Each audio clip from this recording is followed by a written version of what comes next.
ആദ്യത്തെ 40 എണ്ണൽ സംഖ്യകളുടെ ശരാശരി കാണുക. ആദ്യത്തെ 40 എണ്ണൽ സംഖ്യകളുടെ ശരാശരി. ആദ്യത്തെ എണ്ണൽ സംഖ്യകളുടെ തുക കാണാൻ sum is equal to n × n + 1/2 എന്ന സൂത്രവാക്യം ഉപയോഗിക്കാം. ഇത് ആദ്യത്തെ എണ്ണൽ സംഖ്യകളുടെ തുകയാണ്. ഇവിടെ ചോദ്യം ശരാശരിയാണ്. ശരാശരി എങ്ങനെ കാണുക? തുകയെ എണ്ണം കൊണ്ട് ഹരിക്കുക.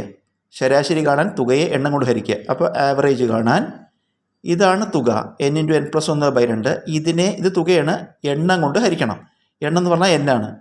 അപ്പോൾ നമുക്ക് n × n + 1/n കൊണ്ട് ഹരിക്കല്ലേ വേണ്ടത്, എണ്ണം കൊണ്ട്. അപ്പോൾ ഈ രണ്ടിൻ്റെ കൂടെ ഒരു n ഇട്ടാൽ മതി. ഛേദമായിട്ട് n ഇട്ടു. നമുക്കിതിൽ n ഉം വെട്ടിക്കളഞ്ഞാൽ n + 1/2. അപ്പോൾ നമുക്കൊരു പുതിയ സൂത്രവാക്യം കിട്ടി. ആദ്യത്തെ എണ്ണൽ സംഖ്യകളുടെ ശരാശരി. ആദ്യത്തെ എണ്ണൽ സംഖ്യകളുടെ തുകയാകുമ്പോൾ n × n + 1/2. ആദ്യത്തെ എണ്ണൽ സംഖ്യകളുടെ ശരാശരി ആകുമ്പോഴോ നമുക്ക് n + 1/2 എന്ന് മതി. കാരണം ഇവിടെ തുകയെ എണ്ണം കൊണ്ട് ഹരിക്കുമ്പോൾ ഈ n വെട്ടിപ്പോയിട്ട് n + 1/2 വില കൊടുക്കുക. n എണ്ണം ആദ്യത്തെ എത്ര എണ്ണമാണ്? 40. അപ്പോൾ n പകരം 40 + 1/2 കൂട്ടുമ്പോൾ 41/2. 41/2 പറഞ്ഞാൽ 41ൻ്റെ പകുതി എത്ര വരും? 20.5. 20.5 ആണ് ഉത്തരം.